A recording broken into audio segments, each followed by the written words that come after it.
무게가 너무 무거워 잠시 어디론가 떠나고 싶어질 때가 있습니다. 저도 이제 이 신대본을 졸업을 하고 동기들과 큰 마음을 먹고 필리핀 여행을 다녀온 적이 있습니다. 팍상한이라고 하는 아주 유명한 폭포를 가는 코스였는데요. 카누를 타고 50분간 거친 급류를 이렇게 거슬러 올라가니까 마침내 한 90m 높이가 이제 90m가 되는 거예요. 그 폭포가 그 위에서 쏟아지는 그런 거대한 폭포를 제가 보게 되었습니다. 그 웅장한 소리 그리고 열대 우림의 그 모습에 모두가 압도를 당했죠. 근데 하이라이트는 뭐냐면 뗏목을 타고 그 폭포를 지나서 그 폭포 안에 있는 동굴까지 가는 체험이었습니다. 동기들은 환호성을 지르며 뗏목에 올라탔지요. 하지만 저는 그럴 수가 없었습니다. 예전에 물에 빠져서 죽을 뻔한 경험이 있었기 때문에 저는 긴장하면서 그걸 타기 시작을 했죠. 기도하면서 오늘 한번 타보자. 이렇게 마음을 먹고 용기를 내서 정말 내 몸을 뗏목에 실었습니다. 근데 폭포에 가까워질수록 제 몸이 통제가 안 되기 시작을 하는 겁니다. 폭포수가 막 몸을 때리기 시작을 하자 호흡이 막 가빠지면서 심장이 멎을 것 같았습니다. 동기들은 알지 못했죠. 옆에서 신나서 환호성을 지르는 겁니다. 그때 저는 옆에서 죽는 줄 알았죠. 저는 사투를 벌였습니다. 그때. 여러분들 수영은 다 잘하시나 봐요. 마침내 이제 그 폭포를 지나서 동굴에 도착을 딱 했습니다. 그 동굴의 이름이 뭔지 아세요? 악마의 동굴이었습니다. 참 이름이 묘하지 않나요? 악마의 동굴. 우리를 과거의 상처에 머물게 하고 나오지 못하게 하는 그런 방과 같은 이름입니다.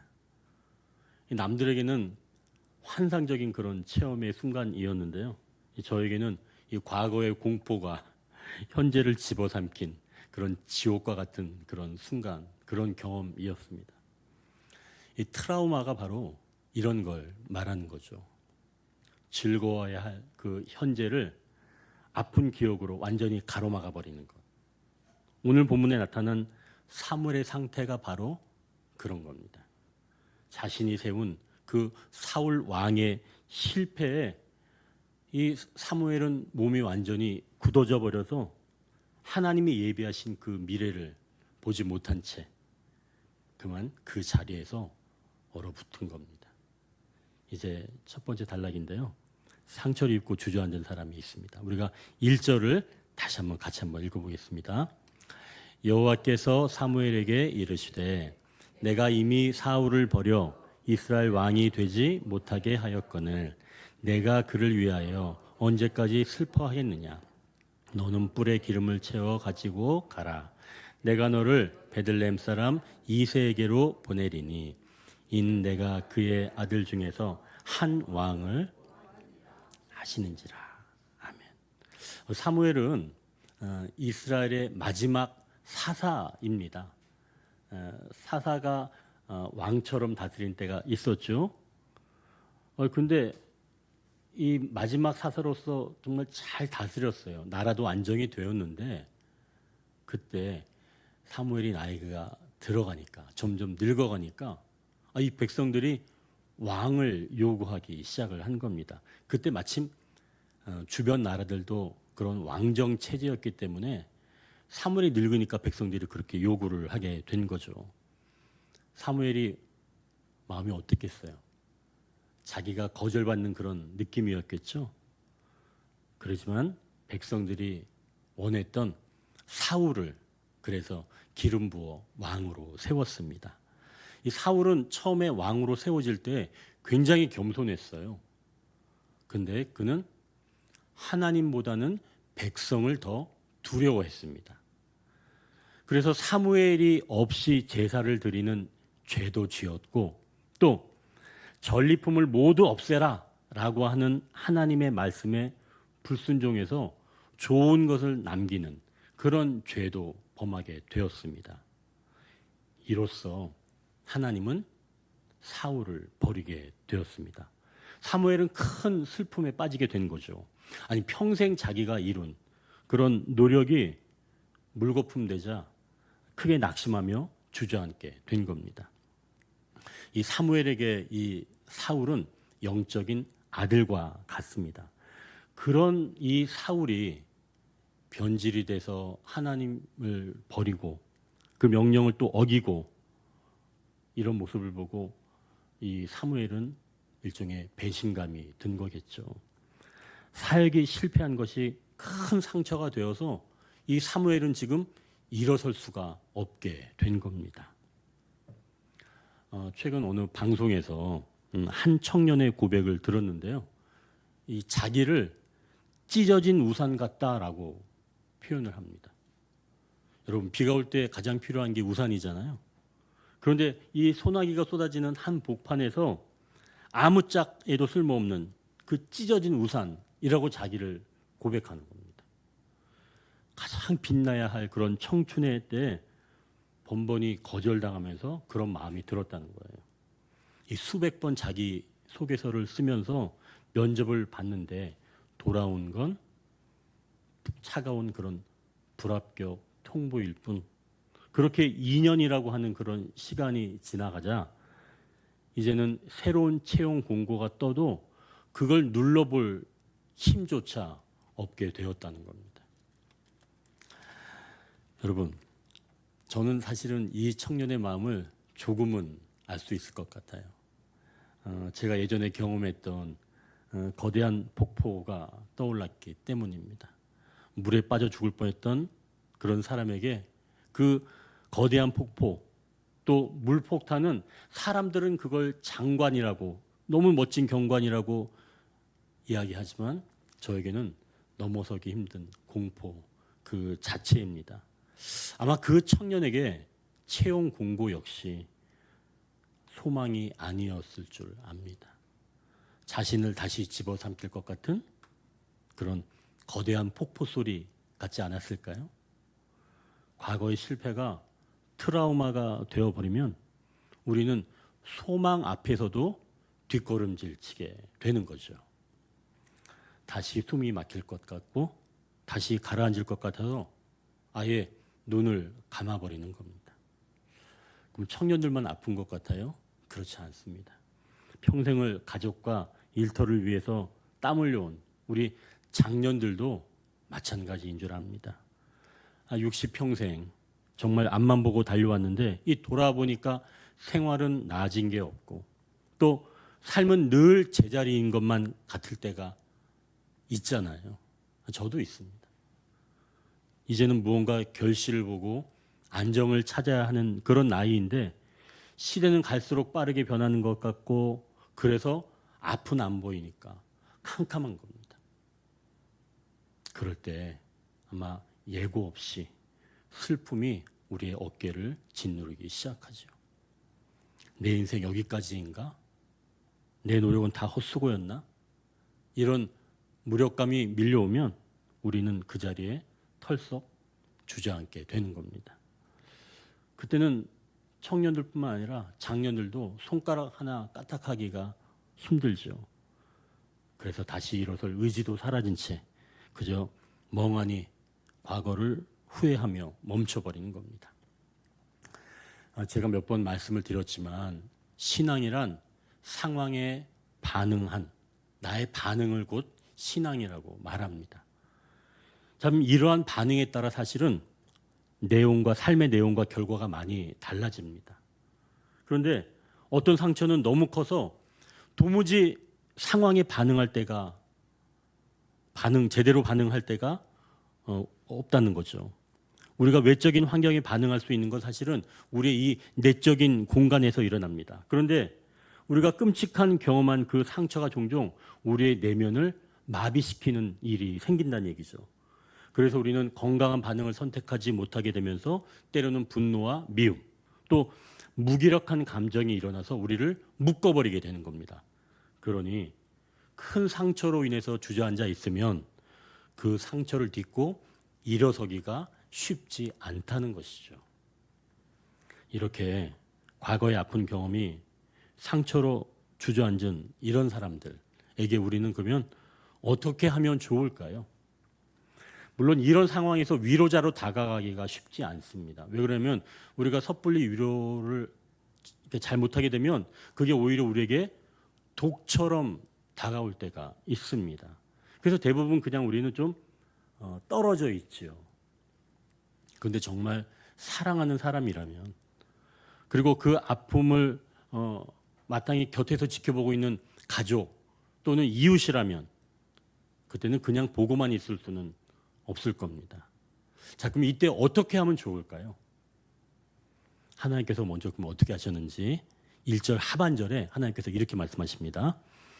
너는 뿔에 기름을 채워가지고 가라. 내가 너를 베들레헴 사람 이새에게로 보내리니 이는 내가 그의 아들 중에서 한 왕을 보았느니라 하시는지라.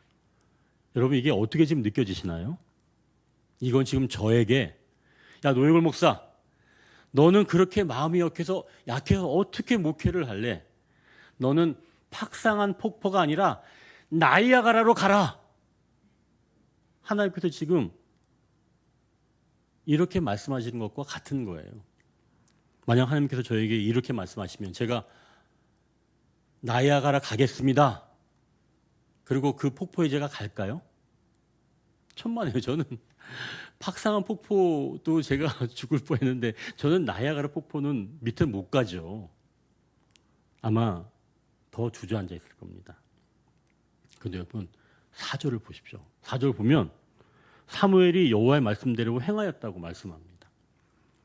역시 사무엘은 우리와 차원이 다른 그런 믿음의 영혼이라서 분말 없이 즉시 순종한 것일까요? 그럼 우리도 사무엘처럼 순종하고 아멘 하고 일어나야 하는가 그 말입니다. 아닙니다.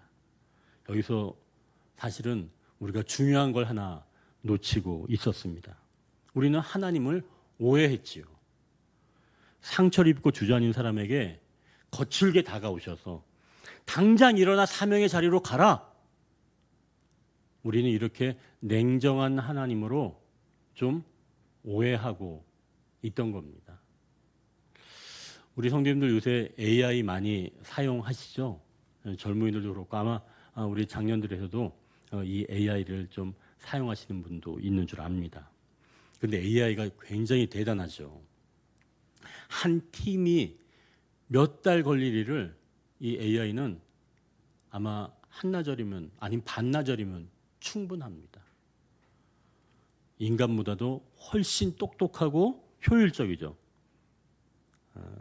그런데 이 최근 한 소설가의 인터뷰를 보면서 아주 귀한 것을 발견을 했습니다. AI는 결코 흉내낼 수 없는 오직 인간만이 가진 결정적인 차이점. 여러분 이게 뭔지 아십니까?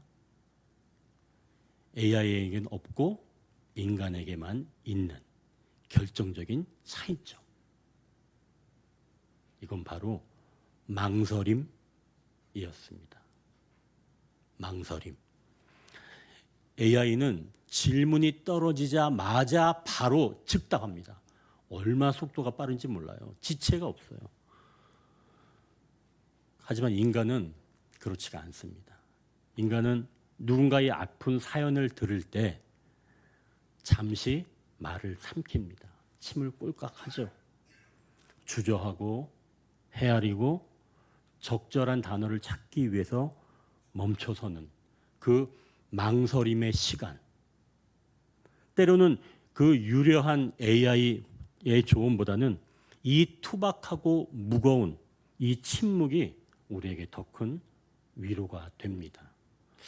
그 예전에 그 손석희 앵커가 뉴스를 진행할 때 일을 거기에서 소개를 하는데요. 고 노회찬 의원의 그 부고 소식을 전하던 이 손석희 앵커가 저의 동갑내기라는 말을 끝으로 약 20초 동안 침묵합니다.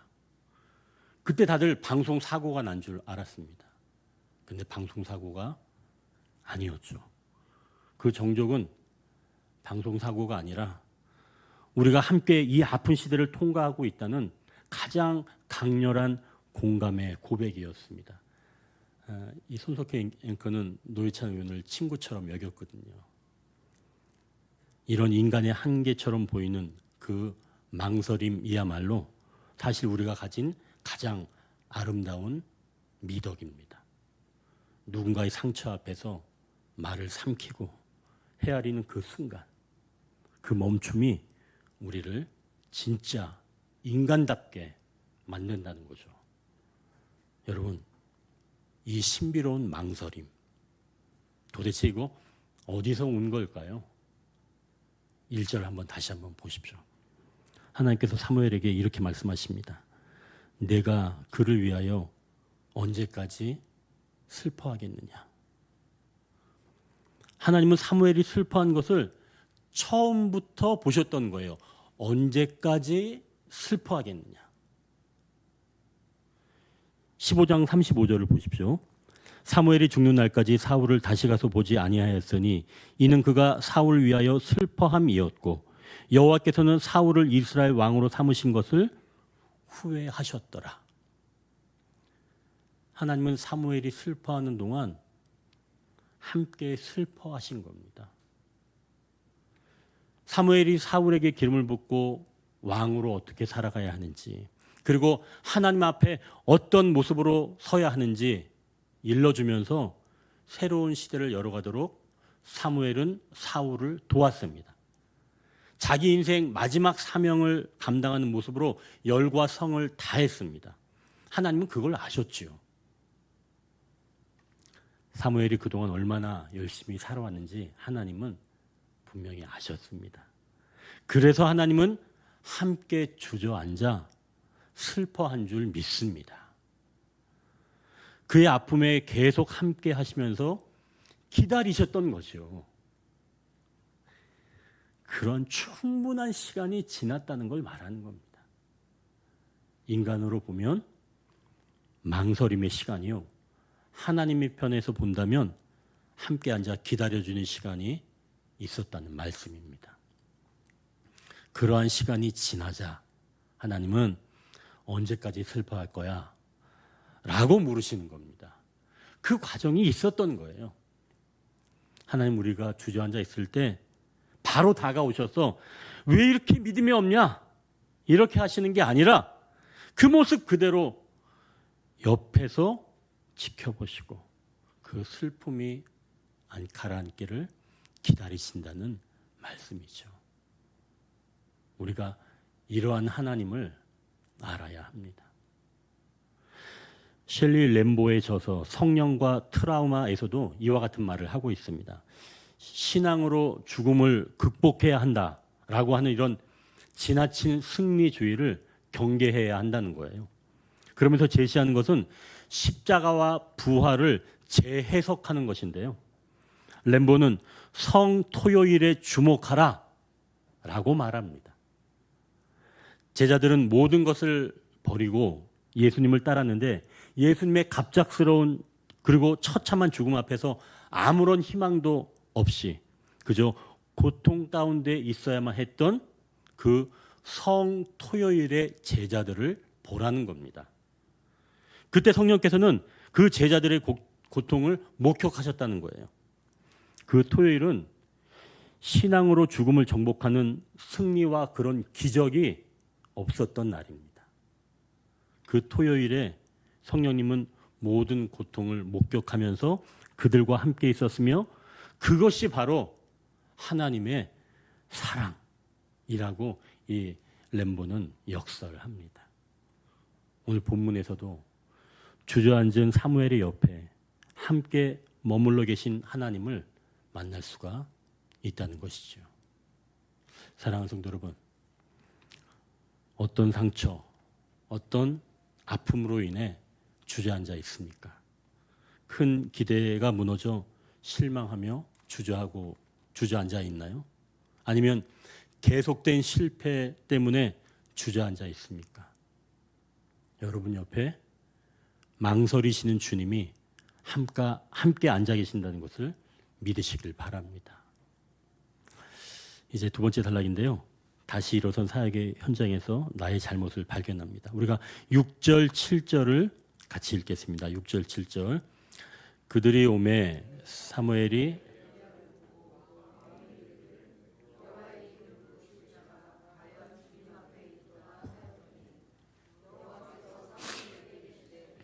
그의 용모와 키를 보지 말라. 내가 이미 그를 버렸노라. 내가 보는 것은 사람과 같지 아니하니 사람은 외모를 보거니와 나 여호와는 중심을 보느니라 하시더라. 아멘. 사무엘이 지금 하나님의 위로를 받고 다시 일어났습니다. 사울 왕이 있지만 하나님은 그를 버리셨고 이제 다른 사람에게 기름을 부어야 합니다. 사무엘은 지금 베들레헴에 가서 이새의 아들들을 그 중에 한 명에게 하나님 명령대로 기름을 부어야 합니다. 먼저 이새의 큰아들 엘리압이 사무엘 앞에 딱 서게 되었습니다. 그때 사무엘의 눈이 휘둥그레진 거예요. 그래, 바로 이 사람이지. 마음에 꼭 들었습니다. 왜 엘리압이 마음에 들었을까요? 7절 보십시오. 7절 보니까 뭐라 그러나요? 여호와께서 사무엘에게 이르시되 그의 용모와 키를 보지 말라. 사무엘은 지금 엘리압의 뭐를 봤다는 거예요? 용모와 또 뭐요? 키. 참. 키를 봤대네요. 우리 안수 집사님은 좋으시겠어요. 참, 사무엘이 용모와 키를 봤다는 거예요. 아니 뭐 키가 훤칠하고 잘생긴 거 너무 좋죠. 뭐 이러면 사실 왕으로서 너무 좋은 거 아닌가요? 그런데 사실 이건 사무엘이 엘리압을 통해 누구를 본 거일까요? 하나님께서 이렇게 말씀하시죠. 그의 용모와 키를 보지 말라. 내가 이미 그를 버렸노라. 그러면 지금 이 사무엘은 엘리압을 통해서 누구를 봤다는 거예요? 사울을 봤다는 거예요. 사무엘은 지금 엘리압의 그 용모와 키를 통해서 사울을 본 겁니다. 하나님은 그걸 보지 말라고 하시는 거예요. 예전에 사울의 외모를 평가할 때 9장 2절에 이렇게 말씀합니다. 이스라엘 자손 중에 그보다 더 잘생긴 자가 없고 키는 모든 백성보다 어깨 위만큼 더 컸더라. 엄청난 인물이 사울이었다는 거예요. 그런데 사무엘은 지금 엘리압의 훤칠한 키와 위엄 있는 용모를 보면서 과거 사울을 보고 처음 느꼈을 때 그 감정, 그 전율을 다시 느끼는 겁니다. 근데 참 희한하지 않아요, 여러분? 사울 때문에 그토록 슬퍼하고 트라우마를 겪으면서도 정작 새로운 왕을 찾는 이때 자신도 모르게 사울과 같은 닮은 사람을 찾고 있는 겁니다. 트라우마를 겪는 사람은 고통스러워하면서도 익숙한 패턴을 반복하려는 그런 경향을 띈다는 거예요. 사무엘에게 왕이란 모름지기, 사울처럼 키가 크고 풍채 이런 용모가 훌륭해야 된다라고 한다는 그런 고정관념이 영적 분별보다 앞서 있었던 거죠. 그럼 이건 뭘 말하는 걸까요? 우리가 지난날 잘못 생각한 것들이 있었다는 것을 말씀하는 겁니다. 겉으로 화려하고 그럴듯한 그런 모든 것들에게 주목했다고 말씀하는 겁니다. 하나님 우리가 다시 일어섰을 때 같은 실수를 반복하지 않도록 이끌어주는 줄 믿으시길 바랍니다. 여러분 이 포인트가 중요한 거예요. 우리가 주저앉아 있을 때는 몰랐던 거예요. 그때는 그저 상대나 어떤 상황이 야속했죠. 나의 잘못은 모릅니다. 하지만 다시 일어나 새로운 사명의 자리로 갔을 때 그때 비로소 나의 문제점이 뭔지 알게 하신다는 거예요. 내가 무엇을 잘못 보고 있었는지 하나님은 세워주시면서 그때 알게 하신다는 거죠. 그러니 이제는 예전처럼 봐서는 안 됩니다. 아시겠죠? 예전처럼 봐서는 안 된다는 거예요. 그럼 뭘 봐야 할까요? 7절에 하나님께서 말씀하십니다. 사람은 외모를 보거니와 나 여호와는 중심을 보느니라. 사람은 주로 외적인 드러나는 면을 본다는 거죠. 대부분 그렇습니다. 그러나 하나님은 뭘 본다는 거예요? 중심, 즉 마음을 보신다는 거예요. 여기서 마음이란 그가 가진 그런 생각의 방향 또는 선택의 기준을 말하는 겁니다. 그러니까 하나님은 그 사람을 볼 때 그 마음의 중심, 그가 무엇을 향해 나아가는가 또는 어떤 선택을 가지고 어떤 기준을 가지고 선택하는가 그걸 보신다는 거예요. 이건 다른 말로 하나님 우리가 얼마나 뜨겁게 느끼는가 그것보다는 우리가 어떤 생각을 품고 무엇을 선택하며 사느냐 그걸 보신다는 거죠. 그게 바로 우리의 중심입니다. 사무엘은 하나님의 말씀을 듣고 이제 기다리게 됩니다. 기름 부을 자가 누구인지 기다려보는 거죠. 사실 하나님께서 이미 말씀하신 게 있어요. 3절 한번 보십시오. 3절 보니까 이새를 제사에 청하라. 내가 네게 행할 일을 가르치리니 내가 네게 알게 하는 자에게 라고 말씀합니다. 여러분 하나님께서 분명하게 말씀하셨죠. 내가 네게 알게 하는 자입니다. 사무엘 자기의 판단이 아니라 하나님께서 알게 하는 바로 그 자에게 기름을 부으라고 말씀하는 거예요. 그렇다면 하나님께서 알게 해주신다는 겁니다. 그러면 사무엘은 그걸 믿으면 되는 거예요. 행동의 기준은 말씀이고 하나님께서 알려주실 것이다. 그런 믿음을 가지고 기름 부을 자를 기다리면 되는 거예요. 이새의 아들들 모두 사무엘 앞에 세웠지만 하나님이 사무엘에게 알려주지 않으셨습니다. 그러자 사무엘은 여기 있는 아들들이 다냐? 이게 다냐? 지금까지 본 사람 중에 고르는 게 아니에요. 7명 중에서 고르는 게 아니라 하나님께서 말씀하지 않으시니까 야 이게 다야? 라고 그 아버지한테 담대하게 묻는 겁니다. 아 이거 없나 보네. 이 안에서 골라야 되나 보네. 이게 아니에요. 하나님이 말씀하지 않으시니까 담대하게 이야기했다는 거죠. 온 가족들은 그제서야 부랴부랴 막내 다윗을 찾습니다. 양을 지키던 다윗이 왔고 그를 보자 눈이 빼어났다고 그리고 아름답다고 보았습니다. 다윗이 사무엘 앞에 섰을 때 하나님께서 즉시 말씀하십니다.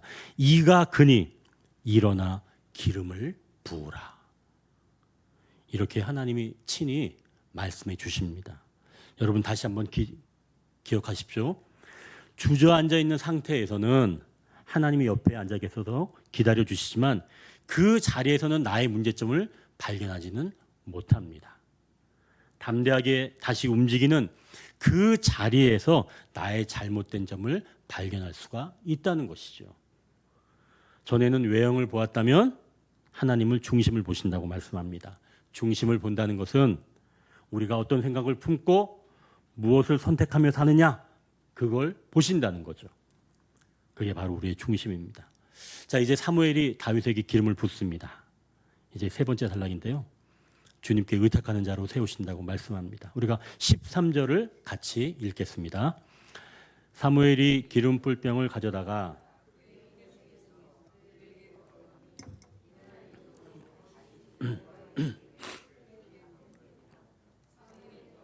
라마로 가니라. 아멘.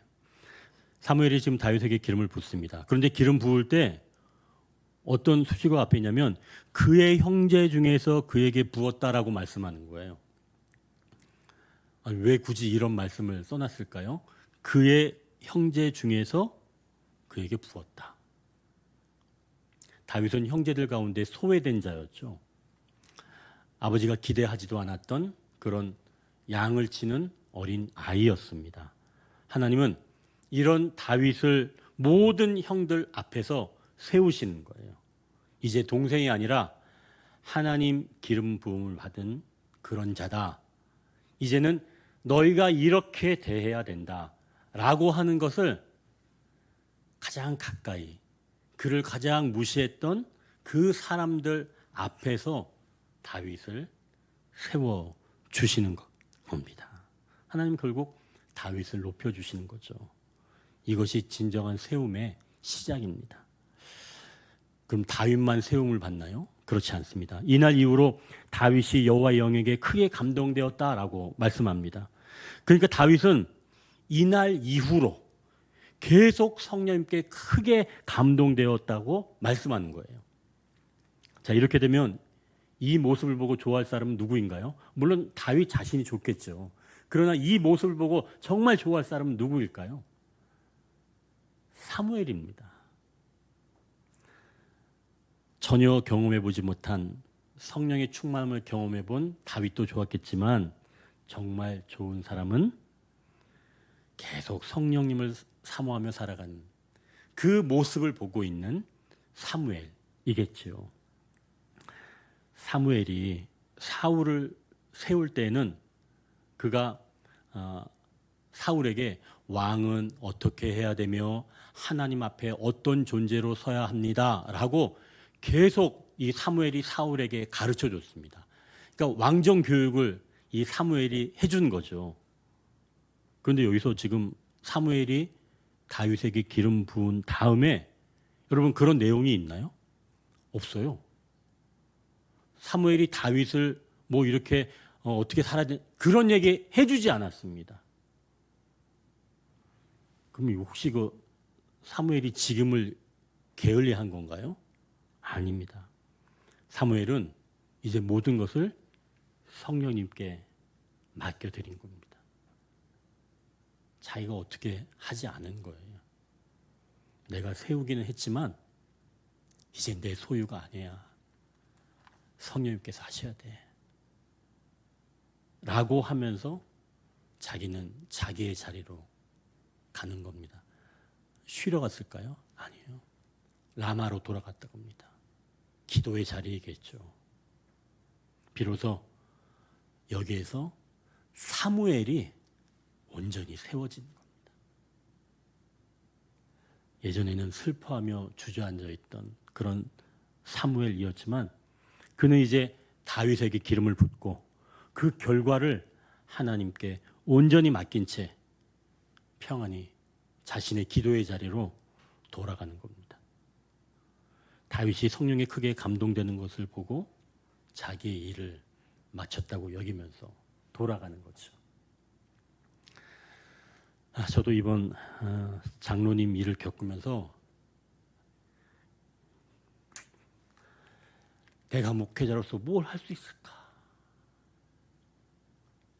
너무 답답한 시간을 보냈습니다. 연락은 되지 않고 할 수 있는 것도 아무것도 없고 그런 제 자신이 너무나 답답했죠. 새벽기도 끝나고 그 집 앞에 가고 정말 할 수 있는 게 아무것도 없었습니다. 그때 저는 예수님이 떠올랐어요. 예수님은 제자들을 떠나실 때 그 제자들에게 성령 충만한 모습을 발견하고 떠난 게 아닙니다. 오히려 제자들은 서로 시기하면서 질투하고 또 예수님이 붙잡혀가자 도망친 사람들이었습니다. 그런데도 예수님은 그들을 놔두시고 자기의 길을 가셨습니다. 아니 사무엘이야 뭐 다윗이 성령 충만한 것을 보고 갔다면 예수님은 엉망인 상태에 있는데도 그냥 자기의 길을 가시는 거예요. 왜 예수님은 그러셨을까요? 아니 제자들이 좀 성령 충만하도록 좀 해주시던지 기다리시던지 좀 그래야 되지 않았을까요? 예수님은 제자들이 여전히 부족한 상태이지만 성령님께서 온전히 하실 것이다 라고 하는 마음을 가지고 그렇게 떠나가신 겁니다. 그때서 비로소 성령님이 오셨고 온전히 세워지게 된 것이죠. 저 역시 장로님뿐만이 아니라 여기 계신 모든 우리 성도님들, 또 온라인으로 함께하는 우리 성도님들을 주님께 맡겨드려야 된다라는 것을 다시 한번 확인하는 시간이었습니다. 하나님께서 여러분들을 가장 아름다운 모습으로 세워가시는 줄 믿습니다. 저에게 그런 믿음이 조금 더 생기는 그런 한 주간이었습니다. 이렇게 한 사람을 세우시기 위해 하나님은 망설이시며 함께 하시고 다시 일어선 자리에서 우리의 시선을 바로잡으시고 주님께 의탁하는 자로 세워가십니다. 오늘은 어떤 시가 좋을까 사실은 좀 골라봤어요. 정채봉님의 너를 생각하는 것이 나의 일생이었지 라고 하는 시가 제 눈에 들어왔습니다. 모래알 하나를 보고도 너를 생각했지. 풀잎 하나를 보고도 너를 생각했지. 너를 생각하지 않은 것은 이 세상에 없어. 너를 생각하는 것이 나의 일생이었지. 정채봉 시인은 아마도 주님께서 우리를 이렇게 생각하신다 라고 하는 마음으로 이 시를 쓴 줄 압니다. 이제 말씀을 정리합니다. 하나님은 상처를 입고 주저앉은 사람에게 다가와 함께 앉아주십니다. 다시 일어선 사역의 현장에서 나의 잘못을 발견합니다. 그리고 우리를 주님께 의탁하는 자로 세우신다고 말씀합니다. 잠깐 기도하겠습니다.